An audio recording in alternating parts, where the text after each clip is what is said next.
Assalamualaikum warahmatullahi wabarakatuh. Hari ini kita ketemu lagi untuk melanjutkan materi yang sudah kita pelajari pada minggu yang lalu. Pada minggu yang lalu kita mempelajari tentang satuan konsentrasi, yaitu molaritas, molalitas, fraksi mol. Nah, satuan-satuan konsentrasi itu sekarang mulai diterapkan di dalam sifat koligatif larutan, di mana sifat koligatif larutan itu nanti konsentrasi yang dipakai adalah 3 konsentrasi yang kita pelajari minggu kemarin. Yang kita bahas untuk hari ini adalah larutan dulu. Larutan itu ada 2, yaitu non-elektrolit dan elektrolit. Larutan yang non-elektrolit tidak menghantarkan arus listrik, sedangkan yang elektrolit itu bisa menghantarkan arus listrik. Larutan yang non-elektrolit ini tidak mengalami ionisasi, kalau yang elektrolit bisa mengalami ionisasi. Contohnya, untuk larutan yang non-elektrolit, 10 molekul urea kalau dimasukkan ke dalam air tetap 10 seperti ini, tidak mengalami ionisasi. Tapi kalau larutan elektrolit misalnya 10 molekul HCl, HCl itu terurai menjadi H+ dan Cl-. Kalau mula-mula ada 10, terion 10 menghasilkan H+ dan Cl- masing-masing 10, sehingga sisa terdapat ion H+ dan Cl- sebanyak 20 ion. Jadi pada molekul yang non-elektrolit berupa urea dimasukkan 10, tetap 10, tapi untuk 10 molekul HCl itu 10 yang dimasukkan, hasilnya menjadi 20 ion.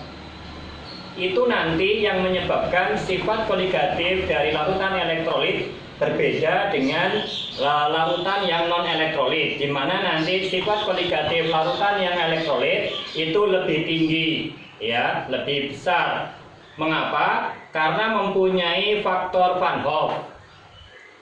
Faktor Van Hoff rumusnya adalah I sama dengan 1 ditambah 2 N-1 kali alfa. Jadi pada HCl N-nya sebanyak 2 karena ionnya ada 2, H+ dan Cl-.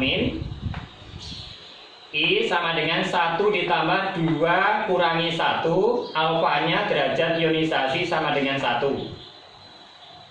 Kalau digambarkan di sini 10 molekul HCl itu nanti ada 20 ion, yaitu 10 ion H+ dan 10 ion Cl-. Kalau diganti K2SO4 berapakah harga I-nya? Maka K2SO4 itu terion menjadi 2K+ dan SO4 2-, jadi ada 3 ion, maka N-nya I diganti 3. Kalau alfanya 1, maka ketemulah I sama dengan 3 untuk K2SO4. Nah, ini mengenai perbedaan antara larutan elektrolit dan non-elektrolit, jadi rumusnya nanti akan berbeda. Sekarang kita lanjutkan pada sifat koligatif larutan. Sifat koligatif larutan itu adalah sifat dari larutan yang hanya tergantung kepada jumlah partikel. Partikel di sini bisa molekul, bisa ion dari zat yang dilarutkan. Sifat larutan yang kita bahas yang pertama kali namanya penurunan tekanan uap. Lambangnya adalah delta P. Gambarannya seperti ini. Kalau saya mempunyai air, kemudian ditutup, baru ditutup, maka yang menguap misalnya 5, yang mengembun ada 1. Nanti kalau dibiarkan, yang menguap ada 5, yang mengembun ada 5, jadi tercapai keseimbangan. Pada saat ini tekanan ini dinamakan dengan tekanan uap larutan, tekanan uap larut. Lambangnya adalah P0. Kalau ada zat larut bagaimana? Ya, di sini ada larutan non-elektrolit, misalnya adalah air ditambahi urea 0,1 m. Urea ini tidak bisa menguap. Kita gambarkan di sini ada 2 molekul dari urea. Nah, molekul ini mengganggu proses penguapan. Kalau di sini air yang menguap 5, ya, 5 mengembun 5. Nanti kalau ada zat terlarut ini yang menguap menjadi berkurang. Di sini menjadi 1, 2, 3, 4. Yang mengembun juga ada 4. Jadi uap di sini nanti menjadi lebih rendah daripada di sini. Nah, tekanan uap ini namanya tekanan uap larutan. Lambangnya adalah P aksen, di mana P aksen atau tekanan uap ini lebih kecil daripada P0. Sehingga ada selisih antara keduanya. Kalau yang dilarutkan itu zat yang bisa terion, misalnya di sini ada air tambahi garam dapur NaCl, maka di dalamnya itu ada ion Na+ dan Cl- yang jumlahnya lebih banyak daripada urea, ya. Nah, karena yang ini lebih banyak ionnya atau partikelnya, maka ini gangguan untuk menguap lebih kecil, sehingga jumlah uap sekarang lebih kecil daripada di sebelah kiri. Ya, ini menguap 3, yang mengembun 3, uapnya menjadi lebih sedikit lagi, sehingga P aksen untuk larutan yang elektrolit itu menjadi jauh lebih kecil lagi dibandingkan pada larutan yang non elektrolit. Sekarang rumusnya. Rumusnya adalah delta P sama dengan P0 min P aksen. P0 itu adalah tekanan uap dari air pelarut. P aksen adalah tekanan uap untuk larutan, ya. Delta P turunnya itu, selisihnya itu dipengaruhi oleh fraksi mol zat terlarut. Jadi P0 kali fraksi mol terlarut. Minggu kemarin sudah kita pelajari fraksi mol ini. Jadi P0 fraksi mol T adalah molnya zat terlarut dibagi molnya pelarut ditambah molnya zat terlarut.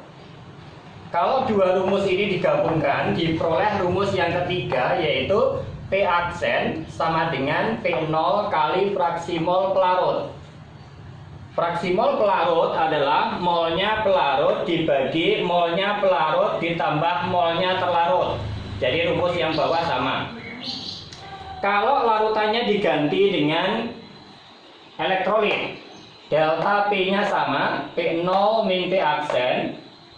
Delta P-nya, mol terlarutnya tinggal dikalikan I, karena mol zat terlarut mengalami ionisasi, maka dikalikan dengan faktor Van Hoff. Per NP-nya tetap, NT-nya dikalikan I lagi.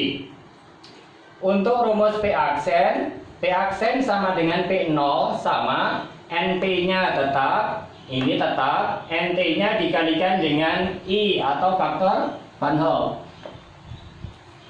Nah, dari rumus itu, P0 itu tekanan uap dari pelarut, P aksen tekanan uap larutan, delta P penurunan atau turunnya berapa, NT mol terlarut, NP mol pelarut. Adapun contoh soalnya,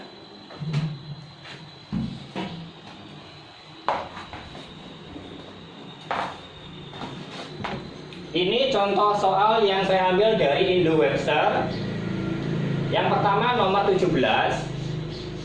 Soal nomor 17 itu berbunyi, tekanan uap dari larutan yang terdiri dari 30 gram zat non elektrolit, MR-nya 60, dalam 171 gram air, jika tekanan uap air atau P0 23, berapakah tekanan uap larutan? Rumus yang kita pakai yang ini.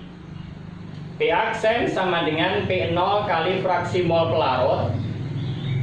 P aksen sama dengan P0-nya dimasukkan 23. Mol pelarut itu masanya air, yaitu 171 dibagi MR-nya 18 per molnya air ditambah molnya zat terlarut urea 30 per MR-nya 60. Nanti kalau dihitung ketemu 21,8. Soal yang kedua, penurunan tekanan uap suatu larutan yang terdiri dari campuran 15,6 gram zat X dalam 54 gram air adalah 2,25 cm Hg. Jadi ini delta P-nya, ya. Jika tekanan uap larutan ini P aksen 33,75, berapakah MR dari zat X? Ya.